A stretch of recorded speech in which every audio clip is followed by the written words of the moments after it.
What's going on, everybody? This is the blockchain backer bringing you the latest cryptocurrency news and analysis. And today we're taking a look at the Bitcoin price chart. Of course, we'll take a peek over at the altcoin market. As we can see, most of the market is green today. We've got XRP over here at 88 cents. You got Bitcoin almost at $44,000, and about 85-90% of the market is in the green. If you're not aware, it's been a very busy week for me. I did 2 videos over there on Monday, and then on Sunday I had a interview over here with Chip and Jeff on the On the Chain live YouTube channel. You guys give them a subscribe if you haven't caught that interview over there. That's about an hour long. And then yesterday I went over there on the bcbacker.crypto YouTube channel, and we spent some time going through some charts, talking about, looking at Bitcoin, discussing the XRP and SEC and Ripple lawsuit, and really just kind of laying down the bigger, broader picture of what I see going on over here in crypto. And like I mentioned, 2 videos posted over there on Monday. But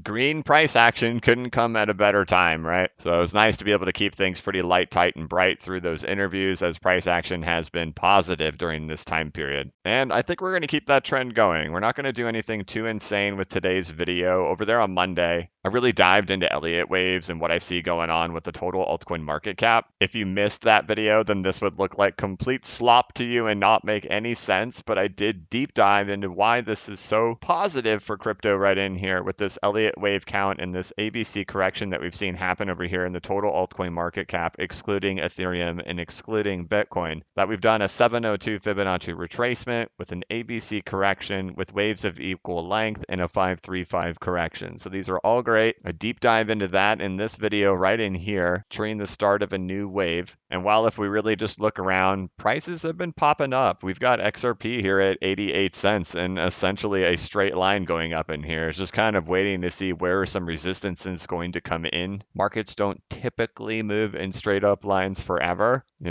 I pointed to this last time, how much slop there was in here. We had a similar situation going on for XRP, where we had the big old crash, retrace back to retracement levels, reaccumulation. And then as it's worked its way back up to the retracement levels, you can see how sloppy it was in here, right? My bigger perspective of that is to head back up into these retracement levels here in the $1.50 area. But how it's going to get there and what type of structure it's going to make to get its way up there is going to be very difficult to figure out. There's multiple things that I see happening over here on XRP, like we've been discussing about in several videos, is that we have the typical crash, retrace back to 618, reaccumulation. These things technically can go up in straight lines, because if you consider this to be some type of a Wyckoff accumulation happening in here, you have your standard Wyckoff actually happening as well. And many times these things can head right back up very quickly, break through these levels, and then come back to back test the levels before eventually moving up higher. And even an example of that is actually Ford Motor Company, one of the stocks we talk about. I don't talk about many stocks really at all, but it's one of them as well, right? You see it happening in here, right? Gets back up here, works its way down here, all painfully, and then eventually it just kind of keeps going in a straight line up to get back through that level, which is kind of what we're talking about over here on the XRP price chart. So hopefully things move really quickly. I think we all want that. If Bitcoin's retracement has already begun, we know the conditions that happened back in 2018 after Bitcoin topped. Once it went back into its retracement, which was an ABC correction, we saw XRP take off into that moment. Hopefully we're within that moment right now. And I think that's a good lead in to talk about Bitcoin and what's going on in here. So as we know, Bitcoin has been following a bear market fractal dating back into September. So for 4 months, it has nearly identically followed this thing. As we can see, we got down to the lows, the price levels, everything lined up. We did not get a double bottom come in here, and we can see we're starting to deviate away from this thing at this point. Now, if we take a look at the fractal and how it played out in here, we can see once it did bounce off these lows, where did it get back to? It got right back here to this level in here. You can see Bitcoin is sort of in that spot right now. The difference here is that Bitcoin didn't really pop up. Maybe it did pop up a little bit above, but that's kind of where we're at right now, right? Would be something like this. If this thing is still following, my expectation is that this will not continue. There will be a stopping point where this will no longer go on any longer. Otherwise, they're just giving us a free blueprint out there, and I don't think they're going to. Also, what tends to happen is whether or not you want to believe in the theory that it's market makers forcing all of this to happen at the exact same time, we can just pretend, hey, maybe it's the collective psychology of the entire cryptocurrency market. Well, once the cryptocurrency market becomes aware of its own psychology and attempts to play it, and everybody knows about this, well, then it'll break away from it because people will all be expecting the same thing, and markets don't tend to do that anymore. So it's very possible we're now done with this, but it doesn't mean we can't go back and revisit the lows again. So we'll kind of talk about that now. What I have here is a fractal of what reversals look like for Bitcoin. This is a very similar style of reversal that we see happen in Bitcoin, and I'll point to where I pulled this from here in just a second, but we can see that this is pretty much what Bitcoin did do in here. We see the big fall initially happening in here. You see the recovery coming in here, a little bit of a breakout higher, and then one more final excess, and then the big fall. So in a typical reversal structure for Bitcoin, we would assume that this moment in here is either this moment or it's this moment right in here. And that's a big question, right? Because imagine the two different scenarios that play out right there. One of them is that, Bitcoin continues marching up a little bit higher and it has a pullback and then moves up, which would be just, normal A, B, C correction stuff going on in here with higher lows until, it gets to its retracement level. Then, well, that's the end. That's the end. But the other scenario that we see in here is that what if we're actually just right in here, right? What if these are all the shorts closing out?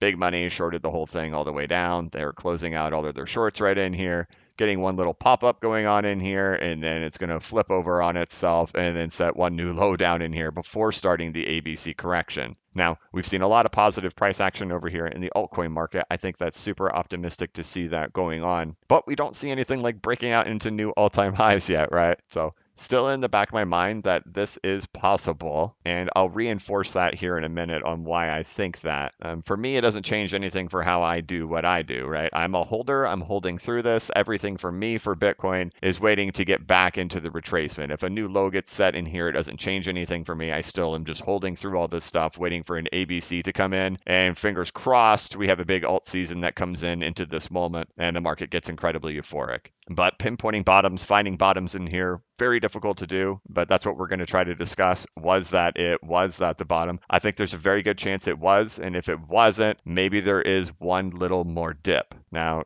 doing these live streams that have gone on to other channels and doing these interviews, obviously there's new subscribers to this channel. There's probably about 3,000 or 4,000 new subscribers to this channel. So I'm going to do something that if you're new to the channel, you might think it's crazy, but you have to understand we've done this many, many times and people have still stuck around after all of this, and hopefully you understand. This is the inverse price chart of Bitcoin.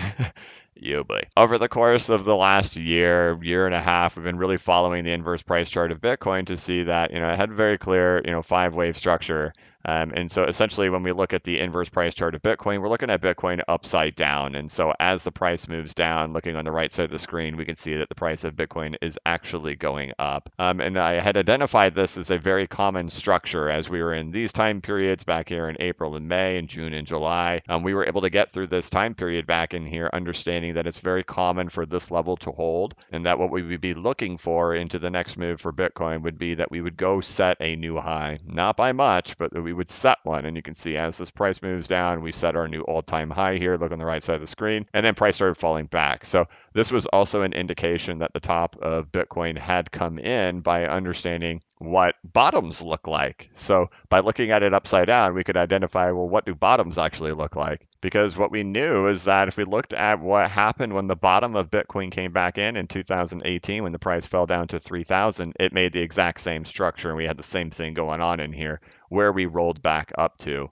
And I know this sounds a little goofy, but I'll show you why it was important here in just a minute. And for most people, right, 99% of the audience watching this, you've all seen this before, unquestionably. But we'll move this in just a little bit to show you why there's that chance that that extra little push down could eventually happen, because it would be similar to like Bitcoin right in here, is that we're just sort of in this moment right in here, and that there's still this one final push to end up happening in here that has to give one little more excessive move. And we see that when we look at these charts, not even just here on Bitcoin, but one of the other ones we've been looking at as well has been the gold to silver ratio, which had the exact same thing, rolled back up to wave 4, pushed on, had the final final excess and then rolls its way back up. And for the gold to silver ratio, it did something very similar in here. We can see how we pulled back down into this price level right in here, which also is equivalent to this area over here, right? And that this is where everything has been pulling back into at this point. And so when we looked at what the bottom of Bitcoin looked like in 2018 with this structure, there was also one more push, and we can see that also happening in the same structure here for the gold to silver ratio. And we've spent time studying the XRP price chart, which also has the exact same bottoming structure in here with a 1, 2, 3, 4, 5 rolling back up to wave 4 within wave 5, the final excess, the first initial push back up, pulling back down, and it's like Bitcoin being in something like that right now. And you can see for XRP, it didn't go set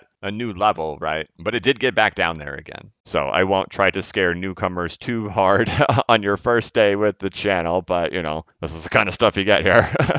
And what I didn't tell you is that this fractal that I've actually taken right in here looks very similar to this time period from back in 2017 for Bitcoin, right? The rise up, the big fall, a push above the all-time high, one final excess, and then the big fall came in, right? Looks very similar to this, right? This reversal structure that happens for Bitcoin, but it's actually not from this. It's actually from right here. It's from the bottom of the 2018 bear market for Bitcoin and what the reversal on a long-term structure looked like for Bitcoin. If we actually take it and then just mirror it. So that's exactly what we have going on here. These are what reversals look like, whether it's to the upside or to the downside. The initial fall, breaking above the all-time high, pulling back with one little excessive move before this all begins. And I essentially just moved it over here, right? So we see the same thing that has happened for Bitcoin in here, right? You see the big initial fall, you see the excessive moves happening in here. And then now we're just in the first big fall in here, right? That eventually led to an ABC correction, even inverse, right? So we're kind of in that moment right now of whether or not is there one more dip to happen in here? Has it broken free of the fractal that has been following since September, which I said earlier has been 4 months. Right now we're actually like 5 months now for following that fractal. I do think we're going to break away from that thing, and I think we are going to do an ABC correction. It just seems the most likely to me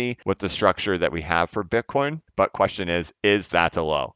The fractal that we have followed for 5 months says, yes, that absolutely is the low. It does say also, we do revisit down here again. But if we break from the fractal, which I speculate that we eventually will, I speculate we break into this type of structure happening in here, where an ABC correction starts to form, rather than just a quick move up really quickly, right? But either way, right, it's all the same picture, right? And so you have to understand kind of what I'm pointing at here, at least what my perspective of it all is here, is that when I look at all of these things going on in here, it's indicating that, you know, if the bottom isn't in, it's almost in. I don't think it's going to take out the lows that were set back in May, June, and July of last year, but that the most likely thing based on the structures and what we typically see is some type of retracement that is going to come in. So that's my bigger, broader perspective. Now we're just nitpicking it, trying to figure out what is it going to look like to go into that. The thing I'm cheering for is for the ABC correction to come in and for it to be a little dragged out. We have the super long, crazy alt season. That's what I'm hoping for. But I have to also keep my biases in check to make sure that I'm not like just seeing that and wanting that to happen. But I do know that if that plays out that way, that structure says there's one more low that gets set right in here for Bitcoin. Now, looking over at the total altcoin market cap and all the stuff we've done over there on Elliott waves, it does not indicate a new low would get set over there on the altcoin market cap, at least the total 3, excluding Bitcoin and excluding Ethereum. All those wave counts say that thing is done. But it would not surprise me here that we have some type of revisit of the lows, whether it's like this and we don't set a new low, or it's like what we just went through with the ABC correction, that this is just shorts closing and it's going to set a new low, at least on Bitcoin. It's all still the same stuff. We're just nitpicking the two different types of ways it could do this. It can either go up right now, having a little bit of a pullback, or it could set a new little low and then have a grind up for a pull for the retracement, right? Typical retracements on Bitcoin are going to be these levels. Are going to be the 618 retracement level, the 702, and the 786, which means about 55,000, 58,000, or 61,000. Those are the retracement levels. And my bigger, broader perspective is that's where we're going. We're just working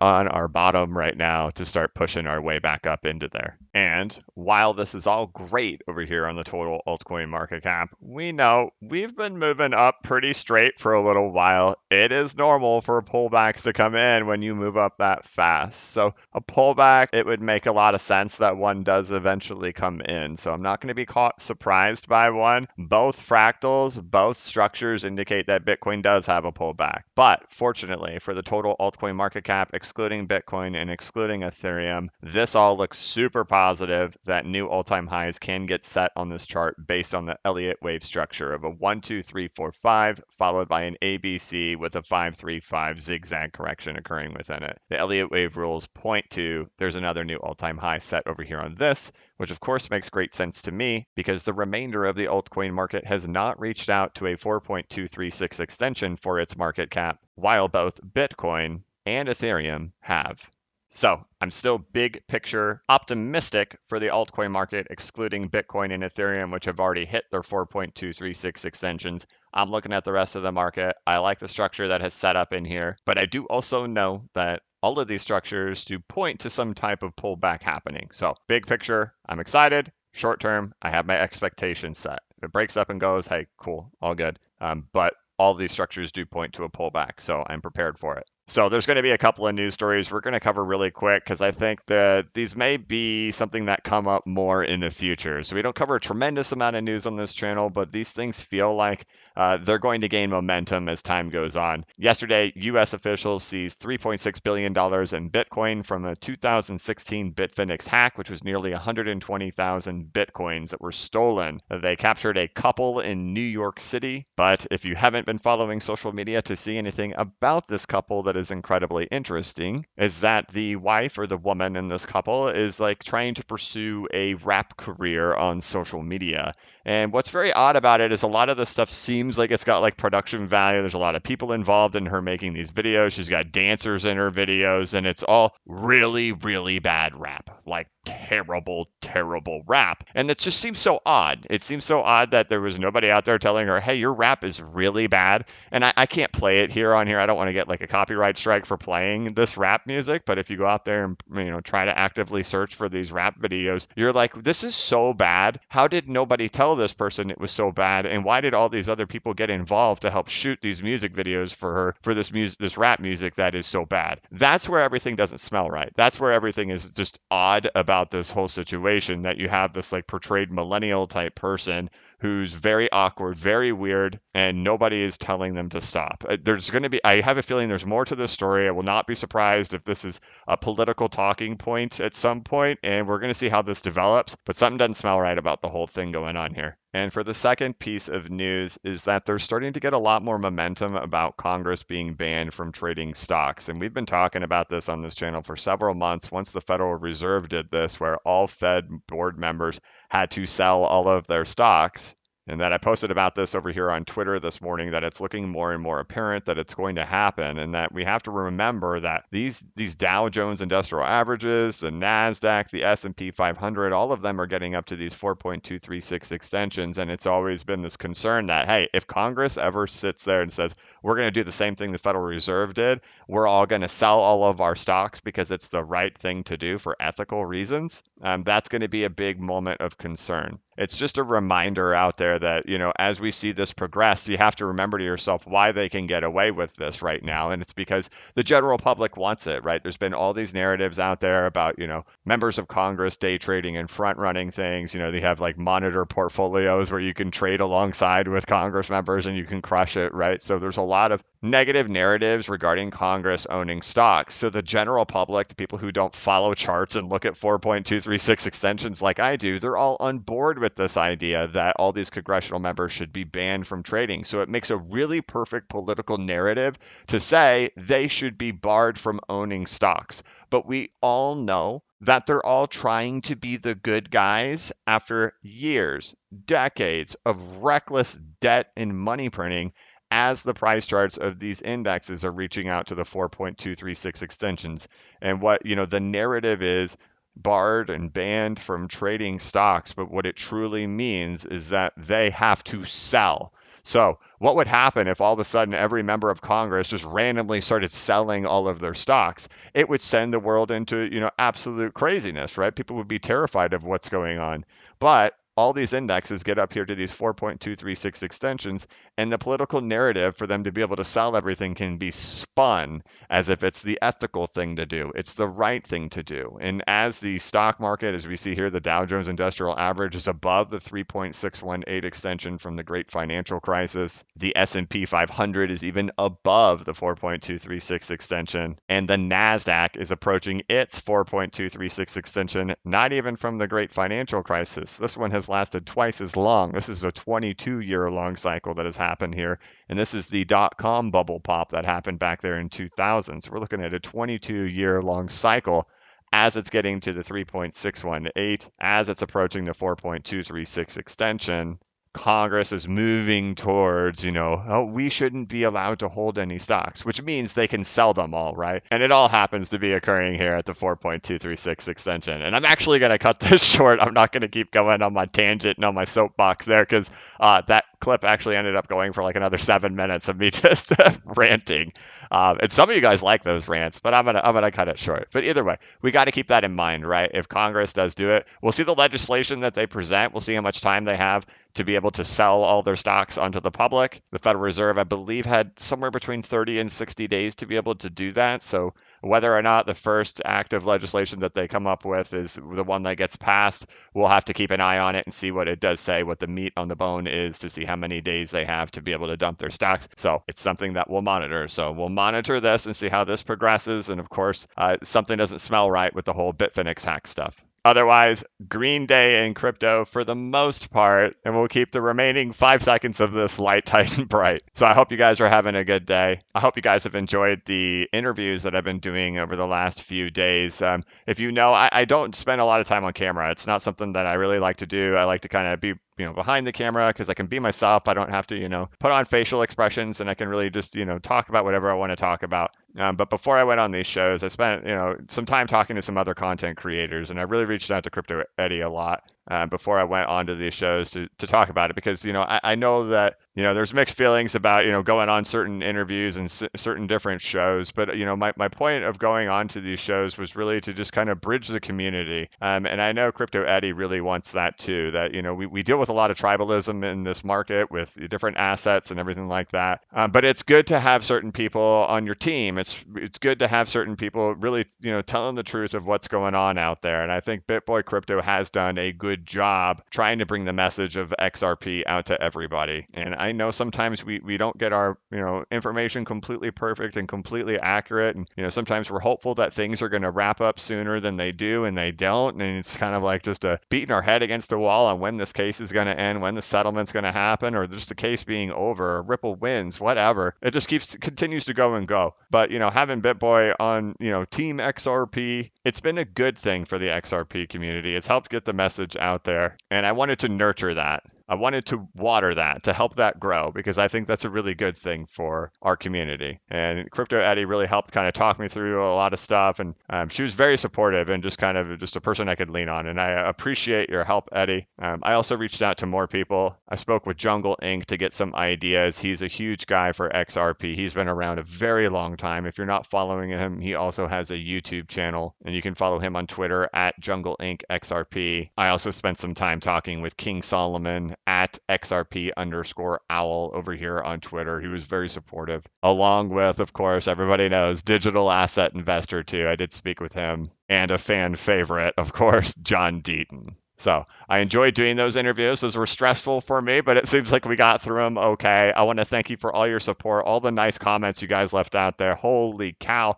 That was very nice to see all that support from you guys, whether it was in the chats of those live streams or the comments on my Twitter tweets or the comments on the videos of those interviews. Those were all so incredibly nice. It really made me feel good. Thank you so much. But on that note, I am going to go ahead and wrap this thing up, and I hope that you guys are having a great week. I want to thank you so much for watching. If you're looking for something to do, you can check out my website over here. This is bcbacker.com. This is a course that I put together where I deep dive into the previous Bitcoin bull runs, the previous altcoin market cycles, tying them all together to show how the cryptocurrency market has worked in the past. I talk about my personal exit plans in here, and I teach you how to set up your own charts and your own indicators within TradingView and CoinTrader Pro. Talk a lot about mathematics and percentages and why those are so important to me. And the most recent market update is in there on January 31st. And you can check out all of this educational content over here on bcbacker.com. You can follow me over here on Twitter at bcbacker. And I want to thank you so much for watching my channel. If you could, please like this video and give it a thumbs up. If you're new to the channel, please subscribe and hit the notification bell so you could be notified of when I create new content and when I go live. As always, this is not investment advice and I am not a financial advisor. But if you ever need a pick-me-up or a little bit of reassurance, just remember that the blockchain backers got your back. Have a good one.